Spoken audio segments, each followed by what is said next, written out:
वासुदेवाय हरये परमात्मने प्रणतक्लेशनाशाय गोविन्दाय नमो नमः।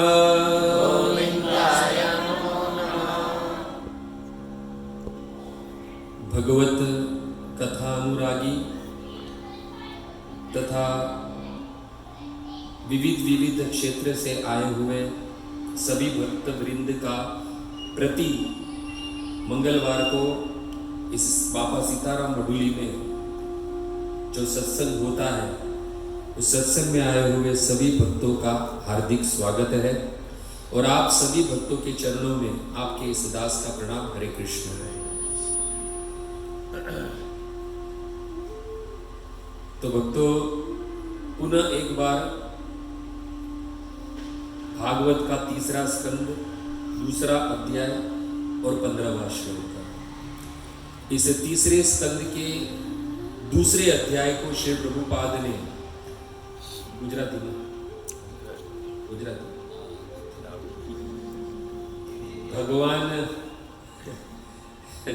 ભગવાન કૃષ્ણનું સ્મરણ એ અધ્યાયનું નામ આપવામાં આવ્યું છે।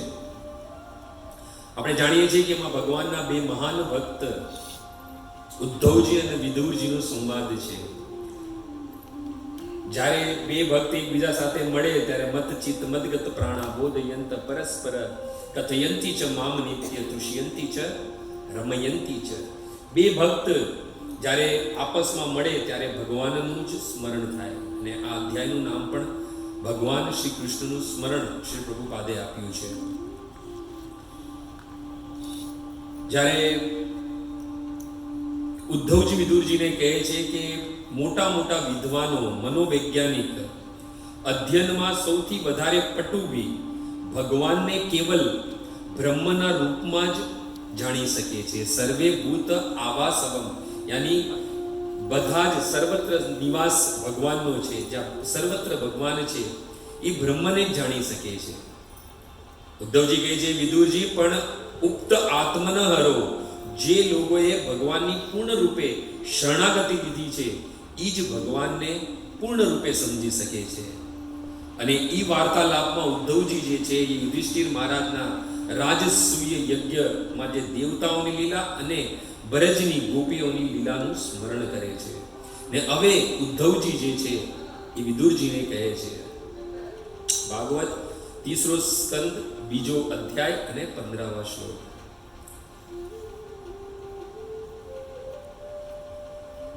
स्वशांत रूपे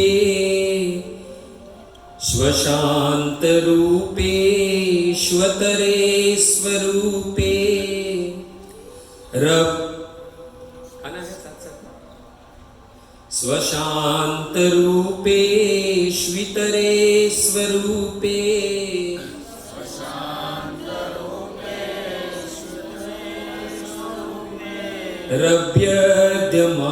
रभ्यद्यमानेष्वनुकं पितात्मा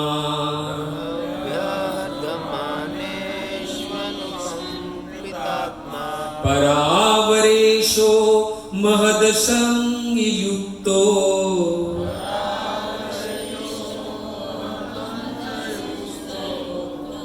परावरेशो महदंशयुक्तो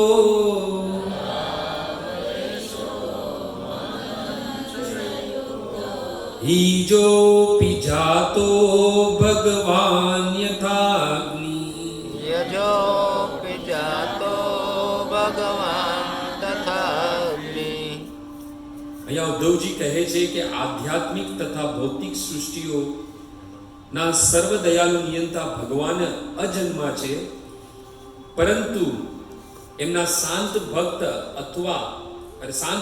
અને ભૌતિક ગુણોવાળા વ્યક્તિની વચ્ચે જ્યારે સંઘર્ષ થાય છે ત્યારે એ જ ભગવાન જે અજન્મા છે એ પોતાના મહત્તત્વની સાથે કેવી રીતના જન્મ લે છે, જેવી રીતના પદાર્થના ઘર્ષણથી અગ્નિ ઉત્પન્ન થાય છે।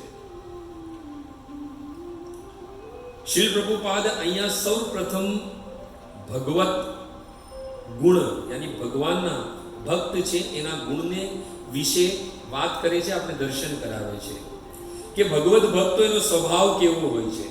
તો અહીંયા સૌથી પહેલો શબ્દ છે સ્વશાંત રૂપેશુ. જે ભગવાનના ભક્ત હોય છે, ભગવાન કે સ્વ યાની મારા જે ભક્ત છે એ શાંત હોય છે, નિષ્કામ હોય છે. બે પ્રકારનો ભક્તિનો માર્ગ છે, બે પ્રકારના ભક્ત છે, સકામ ભક્ત અને નિષ્કામ ભક્ત. સકામ ભક્ત એટલે કે એની પાછળ ભગવાનની ભજન ભક્તિ કરવાની પાછળ કોઈ કામના છે. જેવી રીતના કે ભગવાન અગર મારો બંગલો બનાવી દે તો હું બાકે બિહારી માટે ફૂલનો બંગલો બનાવું, એ સકામ ભક્તિ થઈ ગઈ. કોઈને કોઈ કામના હેતુ ભૌતિક યા આધ્યાત્મિક કામના માટે લાલાયિત રહેતા હોય છે, એ બધા જ લોકો સકામ ભક્તિ છે, સકામ ભક્ત છે. અને એ લોકો બધા હંમેશા અશાંત રહે છે. અહીંયા શું કીધું છે? સ્વ શાંત રૂપે શું, મારા ભક્ત કેવા છે? શાંત છે. નિષ્કામ ભક્તો એ જ હંમેશા શાંત હોય, કેમ કે એને કોઈ પણ ના ભૌતિક લાલસા હોય છે, ત્યાં સુધી કે આધ્યાત્મિક લાલસા બી એને નથી હોતી. એટલે કૃષ્ણદાસ કવિરાજ ગોસ્વામી ચૈતન્ય ચરિત્રામૃતની મધ્ય લીલામાં કહે છે કે કૃષ્ણ ભક્ત નિષ્કામ એત એવ શાંત. કૃષ્ણ ભક્ત કેમ શાંત છે? કેમ કે નિષ્કામ છે. અને કહે છે ભુક્તિ મુક્તિ સિદ્ધિ કામી સકલી અશાંત. જે ભોગો ભોગવા માંગતો હોય, જે મુક્તિને પ્રાપ્ત કરવા માંગતો હોય, જે સિદ્ધિને પ્રાપ્ત કરવા માંગતો હોય, કોઈ કામી હોય, જેને કામના હોય, એ બધા જ કેવા છે? સકલી અશાંત. એ બધા જ અશાંત છે. એટલે જીવનમાં શાંત ઈ જ છે જે નિષ્કામ છે. જે નિષ્કામ છે ઈ જ શાંત છે. એટલે શ્રી પ્રભુપાદ અહીંયા સૌથી પહેલા જે ભગવાનના ભક્ત છે એને વિશે વાત કરે છે કે ભગવાનના ભક્ત શાંત હોય છે, નિષ્કામ હોય છે. ત્યાં સુધી કે છે કર્મ જ્ઞાની તથા યોગી પણ કઈક જગા પર ભૌતિક તથા આધ્યાત્મિક સંપત્તિ પ્રાપ્ત કરવા માટે કામના કરતા હોય છે, લાલાયિત રહેતા હોય છે. જેવી રીતે કર્મીજન હોય છે એને શું જોઈએ છે? ભૌતિક સંપત્તિ, ધન જોઈએ. જ્ઞાની યોગ ઈ હોય એને આધ્યાત્મિક સંપત્તિ એટલે સિદ્ધિ કે મોક્ષ પ્રાપ્તિ કરવી હોય. પરંતુ ભક્ત જન છે, ના તો એને કોઈ ભૌતિક ના તો કોઈ આધ્યાત્મિક, બંને સંપત્તિ એટલે એને જોતી નથી હોતી. એની તો એક જ લાલસા હોય છે કે કૃષ્ણની સેવા કરવી. સકામ માર્ગ પર જો કામના પૂર્ણ ન થાય તો વ્યક્તિને શોક થાય, દુઃખ થાય. આપણે કોઈ કામના કરી હોય, ભગવાન પાસે પ્રાર્થના કરી હોય, જેમ કે મંદિરમાં આપણે જઈએ છીએ કોઈને કોઈ કામના માટે જ જઈએ છીએ, ભગવાનના દર્શન કરવા નથી જતા. અગર દર્શન કરવા બી જાય તેની પાછળ ઉદ્દેશ્ય શું છે? કોઈને કોઈ આપણો સ્વાર્થ છે, કોઈને કોઈ સ્વાર્થ છે. અને જ્યારે સ્વાર્થ પૂર્ણ થાય ત્યારે દુઃખ થાય, સુખ થાય. ભગવાન ભગવદ્ ગીતામાં કહે છે કે મારા જે ભક્ત છે યો ન હસ્યતિ ન દ્વેષ્ટિ ન શોચતિ ન કામક્ષતિ શુભ અશુભ પરિત્યાગી ભક્તિ માન્ય સમે પ્રિય. ભગવાન કહે છે કે મારા ભક્તો કેવા હોય છે? જેને ક્યારે હર્ષ થતો નથી, જેને કોઈ દ્વેષી નથી, એને ક્યારે શોક નથી થતો, એની કોઈ કામના નથી હોતી, શુભ કે અશુભ બંનેની અંદર એક સમાન રહે. મારી ભક્તિમાં સમે પ્રિય, ઈ જ મને સૌથી પ્રિય છે. અને એવા જ ભક્તોની વાત ભગવાન વિદુરજી, ઉદ્ધવજી છે વિદુરજીને કહે છે કે સ શાંત રૂપેશ. એ ભક્તના ગુણ છે ભક્તો. અને એવું નથી કે ભગવાનના ભક્ત હોય તો ભગવાન એને ભોગ નથી ભોગવા દેતો. જો ત્યાં શું કીધું? ભુક્તિ મુક્તિ કામી સિદ્ધિ સકલી અશાંત. ભોગોમાં ભોગ તો ભગવાન બી આપે છે પોતાના ભક્તને. એવી નથી કે નથી ભગવાન. ભગવાન ભગવદ્ ગીતામાં 11મા અધ્યાયના 33મા શ્લોકમાં અર્જુનને આદેશ આપે છે કે તું ભોગ ભોગ. અર્જુને કે તસ્માત ઉત્તિષ્ઠ યશો લભસ્વ જીતવા શત્રુ. ઉઠ અને આ તારા શત્રુને મારીને વિજય પ્રાપ્ત કર અને ભુક્ષ્વમ રાજ્યમ સમુદ્ર. આ સમુદ્ર સમાન રાજ્યનો ભોગ કર. ભગવાન આદેશ આપે છે કે ભોગ કર. પરંતુ જ્યારે ભગવાન પોતાની લીલા સંપન્ન કરીને સ્વધામ જાય છે, એ ખબર મળતા જ આ 5 પાંડવ જે છે સમુદ્ર સમાન રાજ્યને મલવત ત્યાગી અને ભગવત માર્ગ પર નીકળી પડે છે. આ છે ભક્ત. નિષ્કામ કે અગર ભોગ ભોગવામાં બી આવે છે તો ભગવાનની કૃપા છે, અને નથી બી આવતું તો બી ભગવાનની કૃપા છે. ભોગો પ્રત્યે આસક્ત નથી થતો, એ જ નિષ્કામ ભક્ત છે, એ જ શાંત રૂપેશુ ભક્ત છે. તમે જો કે પરીક્ષિત મહારાજ પર બધો જ ભાર આપી દીધો. પોતાના પૌત્ર પરીક્ષિત મહારાજને સિંહાસન પર આરૂઢ કર્યા, અને પાંચો પાંડવ જે છે એ ભગવત માર્ગ પર નીકળી પડ્યા. એવા જ ગુણ પરીક્ષિત મહારાજમાં બી હતા. પરીક્ષિત મહારાજને જ્યારે થયું કે મારેથી કોઈ અપરાધ થઈ ગયો છે, શ્રમિક ઋષિના ગળામાં મરેલો સાપ રાખે છે, પાછા રાજ્યમાં આવે છે, સિંહાસન પર બેઠે છે, અને પોતાના મનમાં મન વિચાર કરે છે કે આજે કાંઈક ને કાંઈક મારેથી પાપ થયેલું છે અને મારે એની માટે પ્રાયશ્ચિત કરવું પડશે. મની મન વિચાર કરે છે કે રાજ્યમ બલમ કોશમ દહતુ પ્રકોપિત બ્રહ્મકુન અનલ. કહે છે કે આ બ્રાહ્મણની ક્રોધાગ્નિમાં મારું રાજ્ય, મારું પરાક્રમ, મારું ધન બધું જ બળીને ખાક થઈ જાય.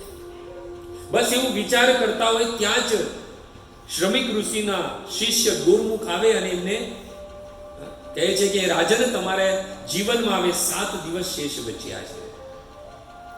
આપણે હોય કે શ્રમિક ઋષિના પુત્ર સિંગી ઋષિએ તમને શ્રાપ આપ્યો છે, 7 દિવસ શેષ બચ્યા છે, આપણે હોત તો પતા નહીં આપણે કેટલી ગાળ આપત. અને હતા તો આ અશુભ સમાચાર કે જીવનમાં 7 દિવસ બચ્યા છે, પણ પરીક્ષિત મહારાજને એ અશુભ સમાચાર બી શુભ લાગ્યા. અશુભ શુભ પરિત્યાગી.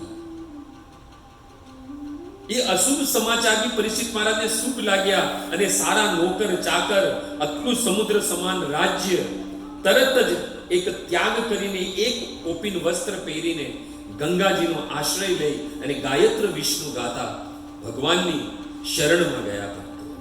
આ છે નિષ્કામ ભક્તિ, નિષ્કામ ભક્ત, શાંત રૂપેશુ ભક્ત, જેને ભોગ બી મળે છે તો ભોગમાં આસક્ત નથી થતો. અને પ્રભુપાદ કહે છે કે શાંત રૂપેશુ ભક્તના એક લક્ષણ છે કે ભગવાનની દિવ્ય પ્રેમા ભક્તિમાં હંમેશા સ્થિત રહે છે. એને કોઈ પરવા નથી હોતી કે કયા સ્થાન પર છે, કઈ પરિસ્થિતિમાં છે, દુઃખમાં છે કે સુખમાં છે. બધી જ અવસ્થામાં સુખની અનુભૂતિ બી થતી નથી અને દુઃખનો પ્રભાવ બી નથી થતો એના ઉપર. આપણે રામાયણમાં ચલે તો અયોધ્યા કાંડમાં આપણે બધા જાણીએ છીએ કે માં કૈકેયી રામને 14 વર્ષનો વનવાસ માંગે છે. તાપસ બેસ વિશેષી ઉદાસી 14 વર્ષ રામુ વનવાસી. ભરત અને શત્રુઘ્ન જ્યારે વાપસ આવે ત્યારે ખબર પડે છે કે રામને 14 વર્ષનો વનવાસ થયો. ભરતને શોક થાય છે અને ભરતે પ્રભુ શ્રી રામને પુનઃ અયોધ્યામાં વાપસ લાવવા માટે ચિત્રકૂટ તરફ પ્રયાણ કરે છે. અને એ વખતે અયોધ્યા સહિત ભરત, શત્રુઘ્ન, અયોધ્યાના વાસીઓ બધા જ વનગમન કરે છે અને રસ્તામાં પ્રયાગ આવે છે. અને એ વખતે જ્યારે રસ્તામાં ચાલતા હોય ત્યારે હાથી, ઘોડા, રથ બધું હોવા છતાં ભરત જે છે એ પેદલ ચાલે છે. અયોધ્યાના વાસી અને એના ઉત્તમ સેવક કહે છે કે હોયું નાત અશ્વ અસવારા. અરે આ હાથી, ઘોડા, રથ છે એના પર સવાર થઈને ચાલો, આવી રીતે પેદલ ચાલવાની શું જરૂર છે? ત્યારે ભરતજી કહે છે કે રામુ પયા દેહી પાયે સીધાય. મારા સ્વામી પ્રભુ શ્રી રામ તો પેદલ ગયા છે. અરે મારા માટે તો ઉચિત એ છે શિર ભર જાવું ઉચિત અસમોરા. મારી માટે તો ઉચિત એ છે કે હું શિરના બલ એ જ માર્ગ પરથી જાઉં, જે માર્ગ પરથી મારા સ્વામી પ્રભુ શ્રી રામ ગયેલા છે. કેમ કે ભરતજી પોતાને શું સમજે છે? પોતાને દાસ સમજે છે અને રામને સ્વામી સમજે છે. ભરતજી ત્યાં સિદ્ધાંત કહે છે કે આ જગતમાં સૌથી કઠોર વસ્તુ, સૌથી કઠિન વસ્તુ કઈ છે? સબ તે સેવક ધર્મ કઠોરા. સૌથી મોટો કઠિન ધર્મ છે દાસ બનવું. આપણી પાછળ દાસ લાગવાથી કે આપણે દાસ બની નથી ગયા. એ ધર્મનો પાલન કરવાનું આ સંસારમાં સૌથી કઠિન ધર્મ છે, ભરતજી કહે છે. અને આપણે તો પોતાને દાસ કહીએ છીએ, પણ કાંઈ ને કાંઈક આપણે સ્વામીનો ભાવ આપણા હૃદયમાં હોય છે. ધન આવે, સંપત્તિ આવે, જ્ઞાન આવે, ઉચ્ચ કુલ આવે, સુંદરતા આવે, તો આપણે પોતાને જ સ્વામી સમજી બેઠીએ છીએ. આજકાલ ભક્તિ થઈ રહી છે, આપણે જોઈ રહી છે યુટ્યુબ પર બહુ ભક્તિ થઈ રહી છે આજકાલ. ચલો માન્યું કે એક માર્ગ સારો છે જેના કારણે વિશ્વમાં કૃષ્ણની ભક્તિનો પ્રચાર થયો, બધાની ભક્તિ હૃદયમાં રહેલી જાગૃત થઈ. ઉદ્દેશ્ય શું છે એ બહુ મહત્વનું છે. આજકાલ તો યુટ્યુબ પર કથા કરવી, પ્રવચન આપવું, એની પાછળનો ઉદ્દેશ્ય શું છે? સિલ્વર પ્લેટ મળે, ગોલ્ડન પ્લેટ મળે, પ્લેટિનિયમ પ્લેટ મળે. શું ભક્તિ અને પ્રચાર આપણે આ બધી વસ્તુઓને પ્રાપ્ત કરવા માટે કરીએ છીએ? અને આ બધી વસ્તુ મળીને મળે શું છે? કીર્તિ. અને કીર્તિની પાછળ જોવા જોઈએ તો ઉદ્દેશ્ય છે ધન કમાવાનો, કેમ કે યુટ્યુબ વાળા પૈસા આપે છે. કાંઈ ને કાંઈક અહીંયા ભક્તિમાં બી પાછળ સ્વાર્થ છે કે આપણી કીર્તિ વધે અને ધન મળે આપણે. તો શું આ છે ભક્તિ? આ છે શુદ્ધ ભક્તિ? આ છે શાંત સ્વરૂપે શાંત રૂપે શું ભક્ત? ભાગવતના 7મા સ્કંધમાં 10મો અધ્યાય અને 4થો શ્લોક પ્રહલાદ મહારાજ કહે છે, યસ્ત આશીષ આશીષસ્તે નસભૃત્ય. હે પ્રભુ, તમારી ભક્તિ કરે કોઈ અને એમાં જો અગર ભૌતિક લાભ રાખતો હોય તો નસભૃત્ય, એ તમારો ભક્ત નથી હોઈ શકતો. ચોખ્ખું કહી દીધું ત્યાં. અને પ્રહલાદ મહારાજ કહે છે કે જે લોકો તમારી ભક્તિ કરે અને એમાં અગર ભૌતિક કામના રાખે, ભૌતિક લાભ રાખે, તો સવે વણિક એ ભક્તની બધા વ્યાપારી છે. ભાગવત 7, 4 અને 10 આ પ્રહલાદ મહારાજના વચન છે. અહીંયા બંને હાથ જોડીને ભરત પ્રયાગને પ્રાર્થના કરે છે. અર્થ ન ધર્મ ન કામ રુચિ, અર્થ ન ધર્મ ન કામ રુચિ, ગતિ ચહું ન નિર્વાણ, જન્મ જન્મ રતિ રામ પદ, યહ વરદાનું ના. કેટલી સુંદર વસ્તુ માંગે છે પ્રયાગ પાસે, ને આપણે શું માંગીએ છીએ? એટલે આપણે અગર ભગવાનના પ્રિય થવું હોય, ભગવાન અહીંયા ઉદ્ધવજી કહે છે સ્વ શાંત રૂપેશુ, ભક્ત માટે જ ભગવાન જે છે એ પોતાના અંશ સહિત જેવી રીતના અગ્નિ પ્રકટ થાય છે એવી રીતના આ મૃત્યુલોક પર પ્રકટ થાય છે. અહીંયા પ્રયાગ કહે છે કે માંગહું ભીખ ત્યાજી નિજ ધર્મ. એ પ્રયાગ હું મારો નિજ ધર્મ, હું ક્ષત્રિય છું, મારો ધર્મ ક્ષત્રિયનો છે અને હું મારો ક્ષત્રિય ધર્મ ત્યાગીને ભીખ માંગુ છું. ક્ષત્રિય માટે ભીખ માંગવું એટલે સર કલમ કરી દેવા બરાબર છે. એટલે અહીંયા ભરત કહે છે હે પ્રયાગ, હું મારો ક્ષત્રિય, મારો જે ધર્મ છે ત્યાગીને તમારી પાસે ભીખ માંગુ છું કે મને ના તો અર્થ યાની ધન નથી જોતું, ના ધર્મ, ના કામની, અને નાહી મને મોક્ષમાં રુચિ છે.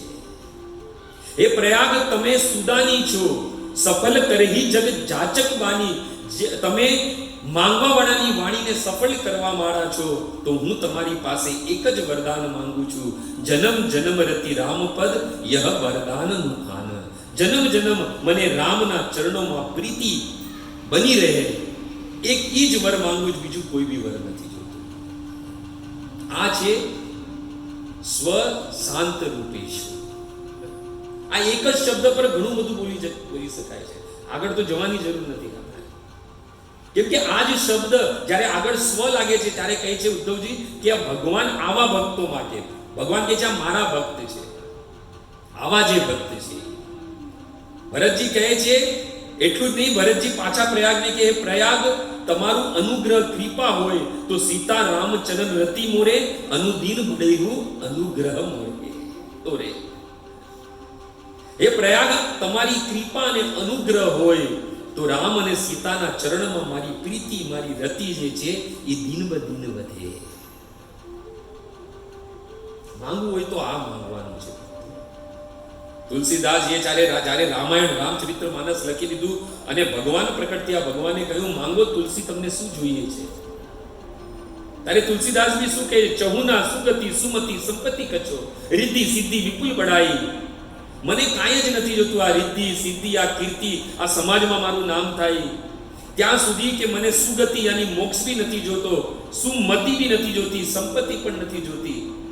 તો ભગવાન કે કાંઈક તો માન, તને જોઈએ છે શું? અને તુલસીદાસજી કહે છે, હેતુ રહિત અનુરાગ રામ પદ, તમારા ચરણોમાં હેતુ રહિત કોઈ બી સ્વાર્થ વગર મને તમારા પ્રતિ પ્રીતિ થાય, તમારા ચરણ પ્રતિ મને પ્રેમ ઉત્પન્ન થાય, ઈ મને જોઈએ છે. ન ધનમ ન જનમ ન સુંદરી કવિતામ વામ જગદીશ કામીએ મમ જન્મની જન્મની ઈશ્વરે ભવતાદ ભક્તિ અહિત્યુકી ત્વયી. એ અહિત્યુકી, જેમાં કોઈ બી હેતુ ન હોય, સ્વાર્થ ન હોય, એવી ભક્તિ જોઈએ છે. ભગવાન પ્રસન્ન થયા. ભગવાન કે તથાસ્તુ કહેવા ગયા. ભગવાનને કીધું ઉભા રહો, હજી બાકી છે માંગવાનું. ભગવાન કે હજી શું જોઈએ છે? તો કહે છે કે હેતુ રહિત અનુરાગ રામ પદ બળે દીન અદુકાઈ. દિન બ દિન ઈ જે મારો પ્રેમ અને મારી રતિ છે એ દિન બ દિન बढ़ती રહી. જેવી રીતના ભરતજીએ માંગ્યું એવી રીતના જ આ તુલસીદાસજી માંગે છે. અને આપણા નરસિંહ મહેતા શું માંગે છે? શુદ્ધ ભગતિ વધે મારી પૂર્ણિમા જેવી, સૌ સંતો આશીષ સદા દેજો એવી. અરે મારી ભક્તિ જે છે, જે રીતના ધીરે ધીરે અમાવસથી પછી જે ચંદ્રમાં ધીરે ધીરે પૂર્ણ કલાને પ્રાપ્ત કરે, એવી રીતના મારી ભક્તિ બી ધીરે ધીરે बढ़તી જાય. પૂર્ણિમાના ચંદ્ર આંખ મારી ઉગડે ત્યાં સીતારામ દેખું, ધન્ય એવું જીવન કૃપા એવી લેખું. આંખ મારી ઉગડે ત્યાં સીતારામ રાધા કૃષ્ણ દર્શન થાય. અને આપણી આંખ ઉગડે એટલે વોટ્સએપ, ફેસબુક, ઇન્સ્ટાગ્રામ, અને આપણે કહે છે કે અમે તો કૃષ્ણ દાસ છીએ. આ જે ભાગવત છે એ વાસ્તવિક આપણે આપણું સ્વરૂપ બતાવે છે. એક એક શ્લોક જે ભક્તો દ્વારા બતાવવા ગયા છે, ભગવાનના દ્વારા ગાયા ગયા છે, એનેથી આપણે આપણું વાસ્તવિક સ્વરૂપ અને સ્થિતિ આપણે આ ભાગવતની દ્રષ્ટિથી દર્શન થાય છે. આપણે બધા યાત્રામાં છે. આપણે બધા જ જોવા જઈએ તો ભક્તિ એક કોર્સ છે. આપણે બધા જ એક કોર્સમાં છે. કઈ વ્યાસ આસન પર બેઠીને કઈ ઉચ્ચ નથી થઈ જવાનું. અહીંયાથી બોલવું બહુ આસાન છે, પરંતુ જીવનમાં જ્યારે આચરણ કરવાનો વારો આવે ત્યારે ખબર પડે. એટલે હંમેશા હું કહું છું કે હું આવું છું કોઈ બી જગ્યા પર પ્રવચન દેવા માટે તો મારા સ્વાર્થ માટે આવું છું. સ્વાંત સુખાય તુલસી રઘુનાથ ગાતા. પોતાના આનંદ, પોતાની શુદ્ધિ માટે, મારી વાણીની શુદ્ધિ થાય, મારા મનની શુદ્ધિ થાય, મારા હૃદયની શુદ્ધિ થાય, એના કારણે આ પ્રવચનમાં આવું છું. તમે લોકો આવો છો, તમારો ઉદ્દેશ્ય શું છે? તમને મુબારક. કોઈ પણ આવે એની પાછળનો કોઈ ઉદ્દેશ્ય છે. ઉદ્દેશ્ય એક જ હોવો જોઈએ કે ભગવાનની પ્રસન્નતા હોય, આપણી કોઈ પ્રસન્નતા ન હોય. જ્યારે ધ્રુવ 5 સાલનો બાલક 6 મહિનામાં ભગવાનને પ્રકટ કરી નાખ્યા, અને કેની માટે હતી કામના?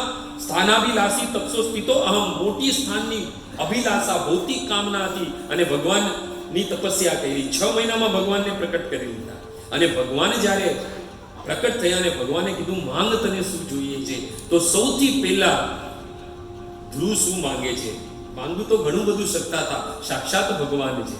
બંગલા, ગાડી, મોટર, અને આમ તો જોવાય તો મોટું રાજ્યની કામના હતી, ભૌતિક લાલસા હતી. પણ ભગવાને જ્યારે પોતાનો પાંચજન્ય શંખ ધ્રુવના ગાલ પર સ્પર્શ કર્યો, સારા વેદોનું જ્ઞાન આવી ગયું. ધ્રુવે કહ્યું કે હવે મને કાંઈ નથી જોઈતું. સ્તુતિનો પહેલા શ્લોકમાં ધ્રુવ કહે છે કે યો અંત પ્રવિષ્ટ, હે પ્રભુ તમે મારા અંતકરણ હૃદયમાં પ્રવેશ કરો. નમઃ ભગવતે પુરુષાય તુભ્યમ. તમે મારા હૃદયમાં પ્રકટ થઈને પ્રવેશ કરીને મારી બધી ઇન્દ્રિયોને જાગૃત કરો, જે ઇન્દ્રિયોથી દ્વારા હું તમારી સેવા કરી શકું. આપણા ગોળીય સમાજમાં છઠ ગોસ્વામી ત્યાં અને સપ્તમ ગોસ્વામી ભક્તિ વિનોદ ઠાકુરને કહેવામાં આવે છે.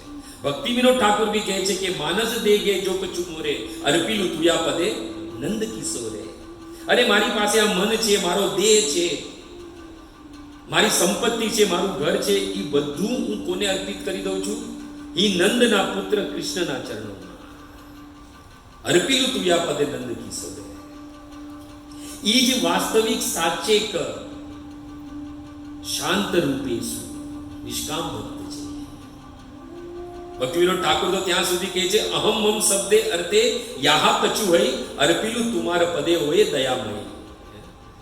કહે છે કે હે દયાળુ કૃષ્ણ, તમારા ચરણમાં હું બધું સમર્પિત કરું છું જે મેં અને મારાની શ્રેણીમાં આવતું હોય.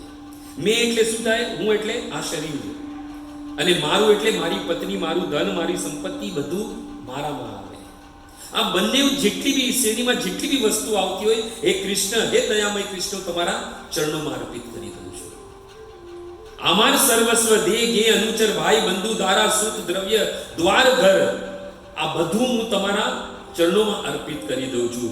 સે સબે હૈલ તવ આમી હેનું દાસ. આ બધું તમારું થઈ ગયું અને હું તમારો દાસ થઈ ગયો. અને તમારે ભૂએ તે અબ આમી કરી વાસ. બહુ સુંદર કહે છે ભક્તિવિનોદ ઠાકોર કે હવે હું તમારા ઘરમાં વાસ કરું છું. આપણે જેમ કે ભગવાન મારા ઘરમાં વિરાજમાન છે, મારા ઘરમાં મોટું મંદિર છે, એમાં ભગવાન વિરાજમાન છે. આપણે મારું મારું મારું કે ભક્તિવિનોદ ઠાકોર કે જે મારાની શ્રેણીમાં જેટલું આવે છે એ બધું હે કૃષ્ણ તમારા ચરણોમાં, અને હવે હું છે એ તમારા ઘરમાં રહું છું. આપણે તો કહીએ છીએ ગાવા માટે કે પેલું શું છે, જય ઓમ જય જગદીશ. નહીં નહીં, એ નહીં કે આ બધું જ તારું છે. હા હા, તન મન ધન સબ એ તેરા. એ બોલવા પૂરતું જ બોલવાનું છે ખાલી. પણ અહીંયા તો ભક્તિવિનોદ ઠાકુર સ્વયં કહે છે કે હવે તો તમાર ભૂતે અભી આમી કરી વાસ. હવે તો હું તમારા ઘરમાં વાસ કરું છે. તુમી ગૃહ સ્વામી અને આમી સેવક તુમાર. હવે તમે મારા ઘર સંપત્તિ બધાના માલિક અને હું તમારો દાસ છું. ઈ છે સાચો વૈષ્ણવ. ઈ છે શુદ્ધ ભક્ત, નિષ્કામ ભક્ત, શાંત સ્વરૂપે. વૈષ્ણવ કોણ છે? આપણે તો કોઈ વૈષ્ણવ અપરાધ ન થઈ જાય, વૈષ્ણવ અપરાધ ન થઈ જાય. અરે વૈષ્ણવ શબ્દને બહુ હલકો કરી નાખ્યો આપણે. વૈષ્ણવ કોણ છે? જેની માટે મહત્વપૂર્ણ એને અનુભવ કર્યો છે કે જગતથી બી વધારે મહત્વપૂર્ણ છે જગન્નાથ. ઈ જ વૈષ્ણવ છે. જેની માટે આ જગત કરતા બી સૌથી શ્રેષ્ઠ મહત્વપૂર્ણ જગન્નાથ છે. એટલે તો મહાભારતના યુદ્ધનું પરિણામ પહેલે દિવસે જ આવી ગયું હતું. જે દિવસે દુર્યોધન જગતને લઈ ગયો અને અર્જુન જગન્નાથને લઈ ગયો. અને જગન્નાથી ભગવાન માટે કોઈ ત્યાગ કરવું પડે તો આ જગતનો બી ત્યાગ કરી નાખો. જરૂરત પડે તો ત્યાગ કરવાની જરૂર નથી, પરંતુ બંસી બજે, અગર ભગવાનની બંસી વાગે તો ગોપીઓની જેમ બધું જ છોડીને જતું રહેવું જોઈએ. સર્વ ત્યાગ કરી કરે કૃષ્ણેર ભજન, કૃષ્ણ સુખે હેતુ કરે પ્રેમ સેવન. ઈ છે નિષ્કામ ભક્ત. અને અહીંયા ઉદ્ધવજી કહે છે, વિદુરજી એવા શાંત રૂપે શું ભક્તોની માટે અનુકંપિત આત્મા સર્વ દયાળુ ભગવાન મહત અંશ યુક્ત હી પોતાના મહત તત્વ અંશ સાથે અજ અપી જાત ભગવાન જે અજન્મા ભગવાન છે ઈ કેવી રીતના પ્રકટ થાય છે? યથા અગ્નિ. જેવી રીતના પદાર્થના ઘર્ષણથી અગ્નિ પ્રકટ થઈ જાય. એવા ભક્તો પ્રતિ ભગવાન સદૈવ દયાળુ રહે છે. અનુકંપિત આત્મા સદૈવ દયામય રહે છે. એવા ભક્તને શાંત રૂપી શું કહેવાય છે? ભક્તો અહીંયા જો ભક્ત માટે, શુદ્ધ ભક્ત, નિષ્કામ ભક્ત માટે કયો શબ્દ વપરાયો છે? શાંત રૂપે શું. અને અભક્તો માટે અહીંયા ઇતરે કરીને શબ્દનો પ્રયોગ થયેલો છે. એ ઇત્ર જે છે, ઇતરે છે એ અભક્ત માટે છે. તો અભક્તના કયા ગુણ છે? શ્રી પ્રભુપાદ કહે છે કે કર્મીઓ, જ્ઞાનીઓ તથા યોગીઓ ના ગુણમાં કાંઈક ને કાંઈક વિશેષ ભૌતિક પ્રવૃત્તિ હોય છે. અને જે ભૌતિક પ્રવૃત્તિ વાળો હોય છે ઈ કોણ છે? ઈ અસુર છે. ભગવાન ભગવદ ગીતામાં 16મા અધ્યાયના 4થા શ્લોકમાં કહે છે, દંભ દર્પ અભિમાન ચ ક્રોધ પારુષ્યમે વચ અજ્ઞાનમ ચ અભિજાતસ્ય પાર્થ સંપદમાશુરીમ.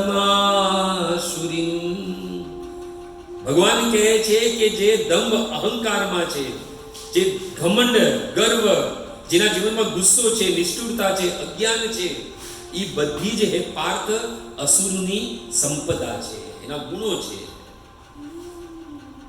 અને અહીંયા ભગવાન ના ભક્તની વાત કરે છે શ્રી પ્રભુપાદ કે યોગીઓની વાત થઈ રહી છે. ક્યારે ક્યારે કર્મી, જ્ઞાની અને યોગી પણ વિશેષ ભૌતિક પ્રકૃતિ આ હોય છે, એની પ્રવૃત્તિ ભૌતિક હોય છે ક્યારે ક્યારે. એમાં શ્રીલ પ્રભુપાદ જે છે દુર્વાસા મુનિ અને અમરીશ મહારાજનું ઉદાહરણ આપી રહ્યા છે.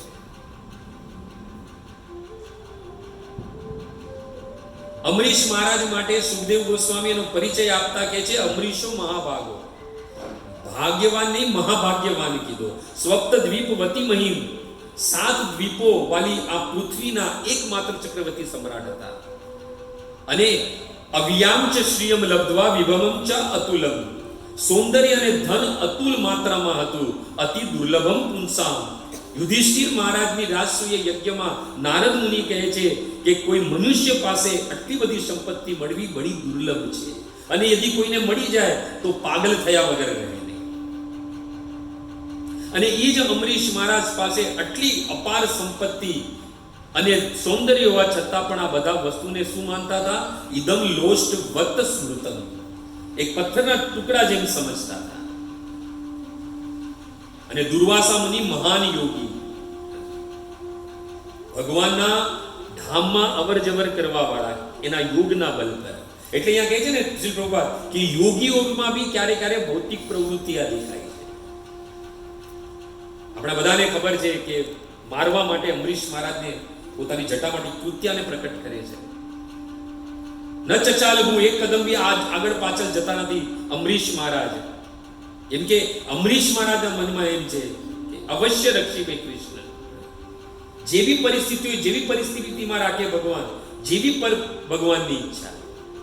પરંતુ તરત જ ભગવાન પોતાના ભક્તની રક્ષા કરવા માટે સુદર્શન ચક્ર પ્રકટ થાય છે. અને સુદર્શન ચક્ર એ કૃત્યાનો નાશ કરી, એનો વધ કરીને દુર્વાસા મુનિના પાછળ પાછળ ભાગે છે. ક્યાં ક્યાં નથી ભાગતા, અને અંતમાં જાય છે ક્યાં? ભગવત ધામ, ભગવાન પાસે જાય છે, વૈકુંઠમાં. ભગવાનને કહે છે તમારું આ સુદર્શન ચક્ર મારી પીઠને પાડી રહ્યું છે, મને આ પીડામાંથી મુક્ત કરો. મેં તો સાંભળ્યું છે કે તમે કરુણાના સાગર છો, તમારી કરુણા ગઈ ક્યાં? ત્યારે ભગવાન કે જે સાધવો હૃદયમ મહ્યમ સાધુ નામ હૃદયમ ત્વહમ, હું ભક્તના હૃદયમાં રહું છું અને ભક્ત મારા હૃદયમાં રહે છે. અને કરુણા ક્યાં હોય છે? હૃદયમાં હોય છે, અને તે મારા હૃદયને જ મારવાની કોશિશ કરી છે. એટલે મારી સારી કરુણા છે એ નષ્ટ થઈ ગઈ છે. એટલે કહે છે શ્રી પ્રભુપાદ ત્યારે ભક્ત અને અભક્તમાં જ્યારે ઘર્ષણ થાય ત્યારે જ ભગવાન પ્રકટ થાય છે ના સઅંશ સાથે. ત્યાં બીજું ઉદાહરણ આપે છે ભગવાન મહાન કર્મી અને મહાન જ્ઞાની હિરણ્યકશિપુ. જ્ઞાની હતો એ આ હિરણ્યકશિપુ, જ્યારે હિરણાક્ષનું મૃત્યુ થઈ જાય છે ત્યારે હિરણાક્ષના પુત્ર અને પત્નીને આ શરીર વિશે, આત્મા વિશે જ્ઞાન આપે છે ભાગવતની અંદર 7મા સ્કંદમાં. એટલે यहाँ પર કહે છે કે મહાન જ્ઞાની હતો, શ્રી પ્રભુપાદ કહે છે, અને મહાન કર્મી હતો, પરંતુ એણે પોતાના શુદ્ધ વૈષ્ણવ પુત્ર પ્રહલાદને સતાવ્યો. અને આ ભગવાન, અને આ વિદુરજી કહે છે ને કે ભગવાન તરત પ્રકટ થઈ જાય છે, જેવી રીતના કરશણથી અગ્નિ પ્રકટ થાય છે. અને આપણે બધા જાણીએ છીએ કે જ્યારે હિરણ્યકશિપુ બહુ કોશિશ કરે છે પ્રહલાદને મારવાની, પણ પ્રહલાદ મરતા નથી. ત્યારે હિરણ્યકશિપુ કહે છે કે આખિર તારી રક્ષા કરે છે કોણ? ત્યારે પ્રહલાદ કહે છે કે મારી રક્ષા મારા ભગવાન કરે છે. હિરણ્યકશિપુ કહે છે ક્યાં છે તારા ભગવાન? તો પ્રહલાદ કહે છે અત્ર તત્ર સર્વત્ર, બધી જગ્યા પર મારા ભગવાન છે. હિરણ્યકશિપુ કે આ સ્તંભમાં બી ભગવાન છે? નારદ મુનિ રાજસૂય યજ્ઞમાં કહે છે કે એ સ્તંભમાં ભગવાન નતા, પણ સત્યમ વિધાતુ નિજ નિત્ય ભાષિતમ, પોતાના ભક્તની વાણી સત્ય કરવા માટે વ્યાપ્તિમ ચ ભૂતેષુ અખિલેષુ ચ આત્મન, જે બધી જગ્યા પર અત્ર તત્ર સર્વત્ર રહેવા વાળા બધાના હૃદયમાં રહેવાવાળા પરમાત્મા, જે બડે બડે યોગીઓના ધ્યાનમાં બી નથી આવતા, તપસ્યા કરવાથી બી એ રૂપને જોઈ નથી શકાતું. નારદ મુનિ કહે છે, અદસ્ય અતિ અદ્ભુતમ રૂપમ ઉદ્વન, બધાને દેખાય એવું અદ્ભુત રૂપ ધારણ કરીને સ્તંભે સભાયામ મૃગન માનુષમ, એ સભાના સ્તંભને ફાડીને ના નરના રૂપમાં, ના સિંહના રૂપમાં, નરસિંહના રૂપમાં ભગવાન પ્રકટ થયા. એ જ ઉદ્ધવજી અહીંયા કહે છે કે હે વિદુર, જ્યારે ભક્ત અને અભક્તનું ઘર્ષણ થાય અને એકબીજા પ્રત્યેનું પરિસ્થિતિ વિપરીત ઉત્પન્ન થાય છે, ત્યારે ભગવાન એના સ્વઅંશ સાથે પ્રકટ થાય છે. અને ત્યાં બીજું બી ઉદાહરણ આપે છે શ્રીલ પ્રભુપાદ, કંસ અને વસુદેવનું, કે કંસ અને વસુદેવના ટકરાવ થાય છે અને ભગવાન વીજળીની જેમ પ્રકટ થાય છે. વસુદેવ અને ઉગ્રસેન આ બંને ભગવાનના ભક્ત હતા, અને કંસ કર્મીય તથા જ્ઞાનીઓના પ્રતિનિધિત્વ કરતો અભક્ત હતો. જો વસુદેવ અને દેવકીને કોઈ બી સ્થાનમાં રાખ્યા, કોઈ બી પરિસ્થિતિમાં રાખ્યા, પરંતુ ભગવાનનું સ્મરણ નહીં ભૂલ્યા. આપણા જીવનમાં જ્યારે દુઃખ આવે તો આપણે સ્મરણ તો કરીએ છીએ, પણ જેવું સુખ આવી જાય એવું સ્મરણ ઓછું થઈ જાય છે. ભગવાન કોઈ બી સ્થિતિમાં આપણે રાખે, પણ આપણું કાર્ય છે એનું સ્મરણ કરવાનું. જો પ્રહલાદ મહારાજને તો મારવાની કોશિશ કેટલી બધી થઈ, સાક્ષાત ભગવાન તો પ્રત્યેક પ્રહલાદ મહારાજને હર વખતે નજર આવ્યા છે. પહાડ પરથી ફેંકી દીધા, વિષ્ણુ પાન કરાવ્યું, હાથીનો પેરા નીચે એને કુચલવાની કોશિશ કરી, ત્યારે બી ભગવાન તો પ્રહલાદ મહારાજને દેખાયેલા છે. આ તો આપણે બધાને દેખાય એટલે ભગવાન એ સ્તંભ પાડીને પ્રકટ થયા.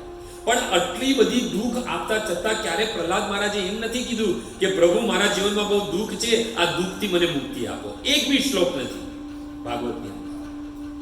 એ તો ભગવાન સાક્ષાત છે કહી શકતા હતા, પણ નહીં. નામ વધતું ગયું, નામ જપ વધતું ગયું, સ્મરણ વધતું ગયું વધારે ને વધારે. એટલે અહીંયા કહે છે કે વસુદેવ અને દેવકી પર કેટલું બી દુઃખ આવ્યું, પણ ભગવાનનું સ્મરણ નહીં છોડાયું.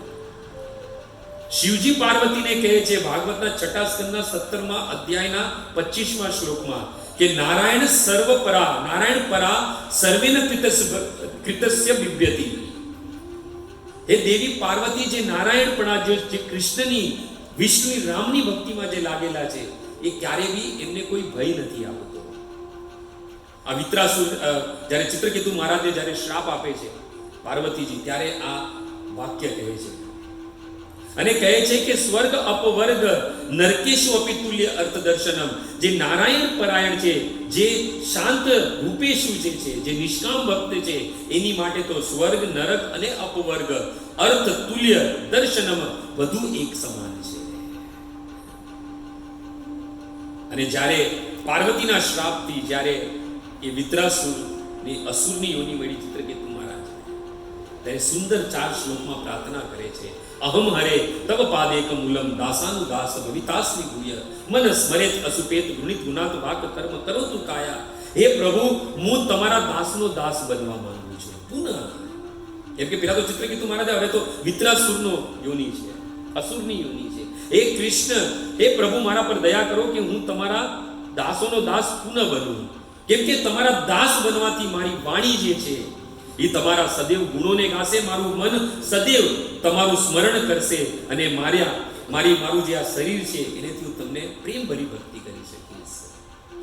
બીજા શ્લોકમાં માંગે છે, ભગવાન સામને ઊભા છે, ન નાગપુષ્ટમ ન ચ પારમેષ્ટિયમ ન સાર્વભૌમમ ન રસાધિપત્યમ ન યોગ સિદ્ધિ પુનર્ભવમ વા સમજસ્ત્વામ વિરહીએ કામક્ષે. એક જ કામના છે કે કોઈ પણ હાલતમાં તમારી ચરણની સેવા મળે, અને એની માટે મને કાંઈ જ નથી જોતું, ના ધ્રુવલોક, ના સ્વર્ગલોક, ના બ્રહ્મલોક, ના આ સમસ્ત ભૂનું રાજ્ય, ના ઈ બલિ મહારાજનું અધિપત્યનું જે રાજ્ય છે, કાંઈ જ નથી જોતું. ન સિદ્ધિ, મને ના યોગ સિદ્ધિ, ના કોઈ પ્રકારનું સ્વામિત્વ નથી જોતું. અને જોઈએ છે ખાલી તમારા ચરણની સેવા. અને ચરણની સેવા કરવા માટે હું કેવો ઉત્કંઠિત રહું છું, તો 3રા શ્લોકમાં કહે છે, અજાત પક્ષ એવં માતરમ ખગા સ્તનયમ યથા વસ્તરા ક્ષુદાત્રા પ્રિયમ પ્રિય એવ વિશિતમ વિષ્ણા મન અરવિંદ દક્ષતે દક્ષતે ત્વામ.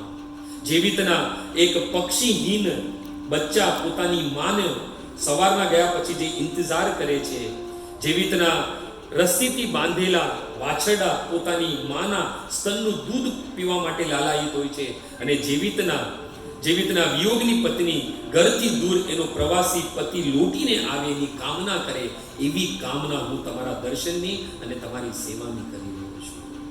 અને અંત ચોથા શ્લોકમાં કહે છે, મમ ઉત્તમ શ્લોક જનેશુ શાક્યમ સંસાર ચક્રે પ્રવર્તે સ્વકર્મભી.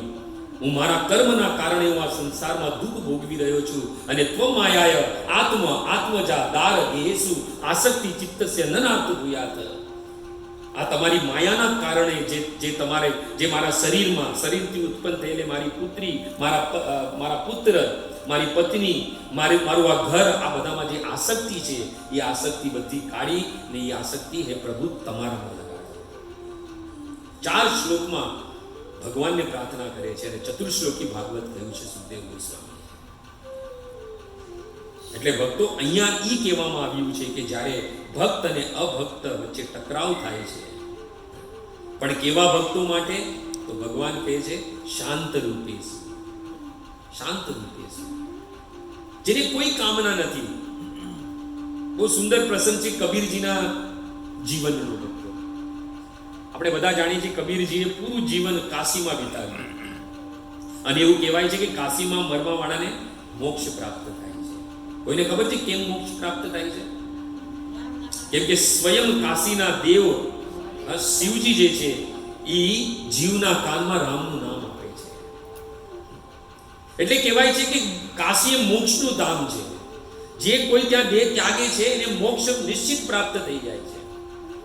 અને કાશીમાં કબીરદાસે પોતાનું પૂરું જીવન વ્યતીત કર્યું, પરંતુ અંત સમય આવ્યો ત્યારે કાશીની બાજુમાં મગર કરીને ગામ છે, એમાં જતા રહ્યા. અને કહેવાય છે મગરમાં મરવા વાળાને નરકની પ્રાપ્તિ થાય છે. તો કોઈએ કીધું કે ભાઈ અંત સમય આવ્યો છે અને હવે અહીંયા મોક્ષ મળે તો તમે ત્યાં જતા રહ્યા, અને ત્યાં તો કહેવાય છે કે નરક મળે છે. ત્યારે કબીરદાસજી કહે છે, ક્યાં કાશી ક્યાં ઉસર મગર, રામ રહી હૃદય બસ મોરા, જો કાશી તન તજે કબીરા, રામ કોન નિહારો. અરે મારા હૃદયમાં રામ બસે છે. અગર હું સમજી લો કે હું કાશીમાં જ મૃત્યુ મારી થાય તો મોક્ષ મળી જાય તો કઈ મોટી વાત છે. અગર મગહરમાં જઈને જ્યાં નરક મળવાનું છે ત્યાં જઈને હું મરું અને મને ભગવત ધામ પ્રાપ્ત થાય તો મારી ભક્તિ સફળ. એટલે ભગવાનના ભક્તને કાંઈ બી રાખો, એની એક જ લાલસા હોય છે કે બસ મને ભગવાનની સેવા કેવી રીતના મળે. કેવી રીતના છે 10-15 મિનિટ? હા,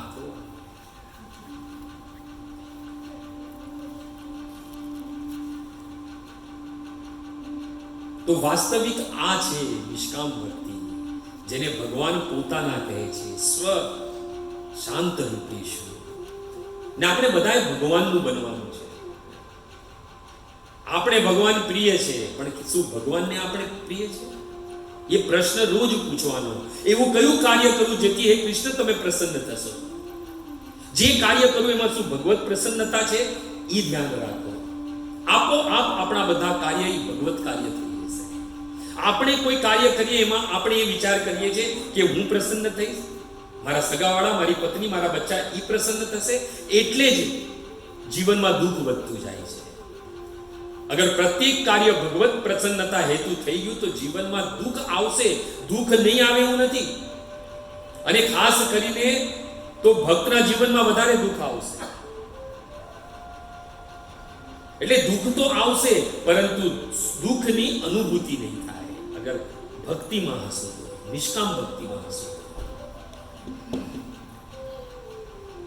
અને ભગવાનની કૃપા એના પર જ થાય છે જેનું મન નિર્મલ છે.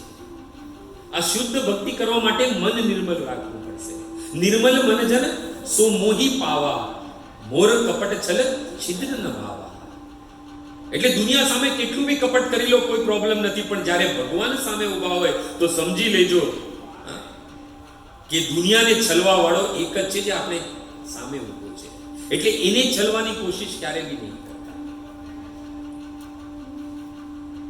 એટલે જેનું નિર્મલ મન છે, જે ભગવાનની સેવા કરવા માંગે, જેની ભક્તિ પાછળ કોઈ બી આધ્યાત્મિક કે અને કોઈ ભૌતિક કામના નથી.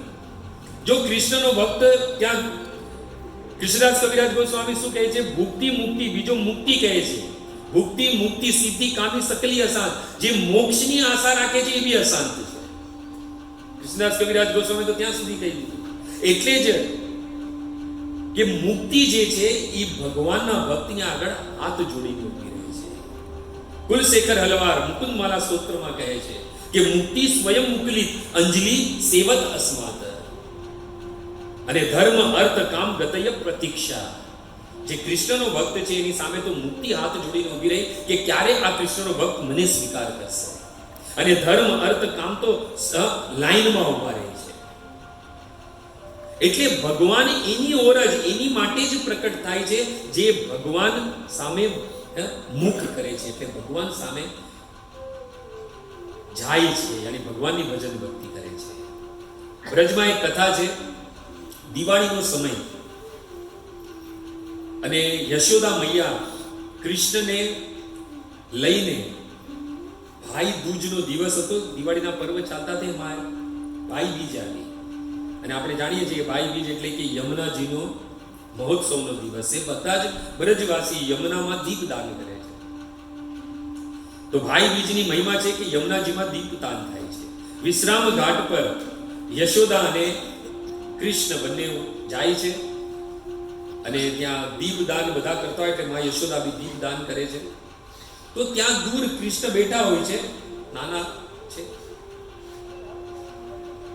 તો ત્યાં બેઠા બેઠા કૃષ્ણ શું કરતા હતા કે યમુનાજીમાંથી દીપક નિકાલીને પોતાની પાસે રાખતા. તો યશોદા મૈયાએ કહ્યું કે ક્યાં કર રહા હે લાલા?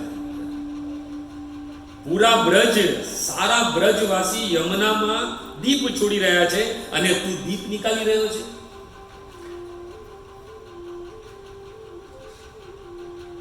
તો કૃષ્ણ કહે છે કે મૈયા આદિ હું દીપકને નહીં નિકાલું તો દીપક ડૂબી જશે.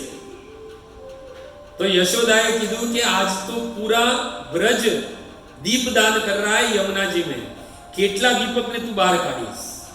આજે યમુનાજી તો દીપકથી જગમગ થઈ રહી છે, તો તું કેટલા દીપકને ડૂબતા हुआ बचाવીશ? तो कृष्ण कहे कि सारे दीपों का ठेका तेरे लाला ने नहीं लिया है. तो यशोदा ने पूछा तो कौन से दीपक का ठेका तूने लेकर रखा है?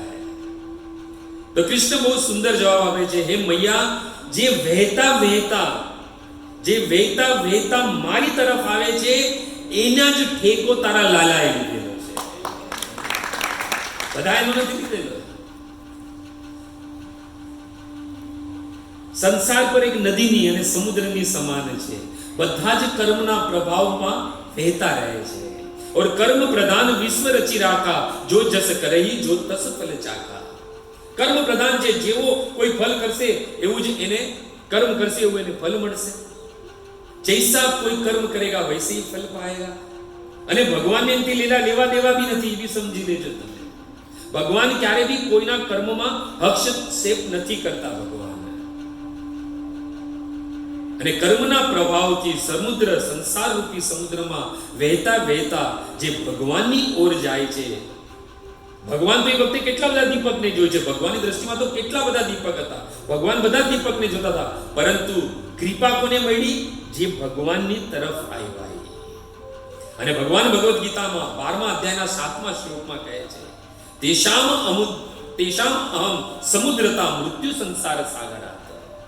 એ અર્જુન જે મારી ભજન ભક્તિ કરે છે, મયી આવેશિત ચેતસામ, જે પોતાનું મન ચિત્ત મારામાં લગાડી દીધું છે, મારી ભજન ભક્તિ કરે છે, નિષ્કામ ભજન ભક્તિ કરે છે, એ લોકોને આવા સમુદ્ર રૂપી આજે જે ભવસાગર છે એમાંથી તરત જ ઉગારી લઉં છું. અને ભવામી ન ચિરાગ પાક, એમાં હું એક ક્ષણની બી દેરી નથી કરતો. કહેવાનો મતલબ છે કે એવા ભક્તો માટે ભગવાન જે છે એ અગ્નિની જેમ પ્રકટ થઈ જાય છે. અગ્નિની જેમ. એટલે જીવનમાં ભજન ભક્તિ કરીએ આપણે, પણ એની પાછળ કોઈ ઉદ્દેશ્ય ભૌતિક ન હોવો જોઈએ. આપણા તો નરસિંહ મહેતા કહે છે કે હરિના જન તો મુક્તિ ન માંગે, માંગી જન્મ બારંબાર. જે મુક્તિને બી ઠુકરાવી દે એ છે શાંત સ્વરૂપેશુ. એને કોઈ બી કામના નથી, ના ભૌતિક ના કોઈ આધ્યાત્મિક. બસ એક જ કામના છે કે હું કૃષ્ણને પ્રસન્ન કેવી રીતના કરું, હું કૃષ્ણની સેવા કઈ રીતે કરું જેથી કૃષ્ણ પ્રસન્ન થઈ જાય. બસ એ જ ભાવથી આપણે બધાએ ભજન ભક્તિ કરવાની છે, જેટલી બને એટલી. ઉદ્દેશ્ય હોવો જોઈએ કૃષ્ણને પ્રસન્ન કરવાનો. આ જગતને પ્રસન્ન કરવા જશો તો 100 માંથી 99 વાર પ્રસન્ન કર્યા છે, પણ એક ભૂલ થઈ જશે તો આ જગત જે છે 99 કરેલા તમારા ઉપકાર ભૂલી જશે, પણ એક ભૂલને યાદ રાખશે.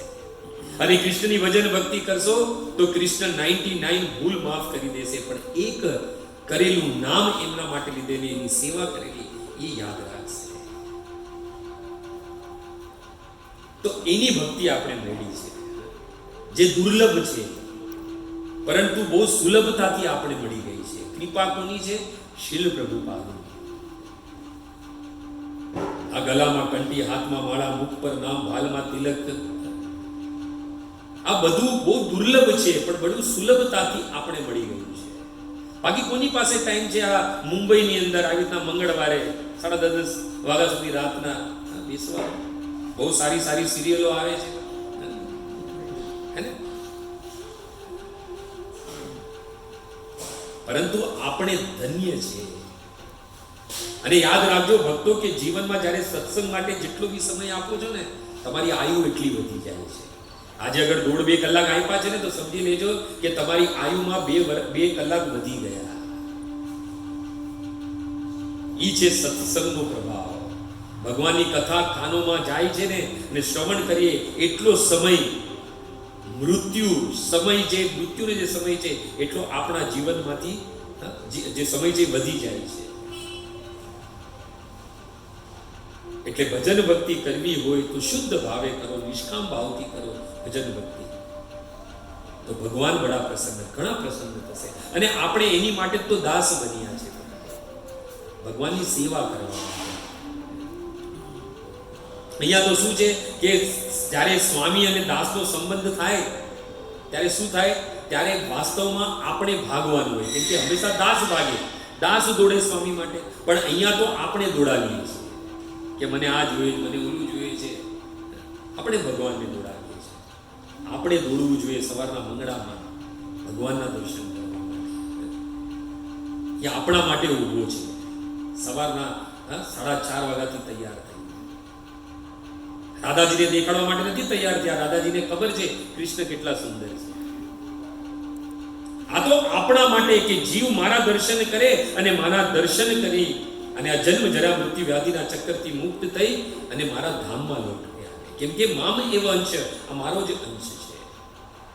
જીવનમાં દુઃખ આવે એની અનુભૂતિ કદાચ આપણે થાય એની પહેલા અનુભૂતિ જે છે એ કૃષ્ણને થાય છે.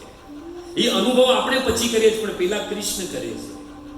એટલે અગર આપણે દુઃખી થઈએ છીએ તો આપણા કરતા વધારે કૃષ્ણ દુઃખી થાય છે.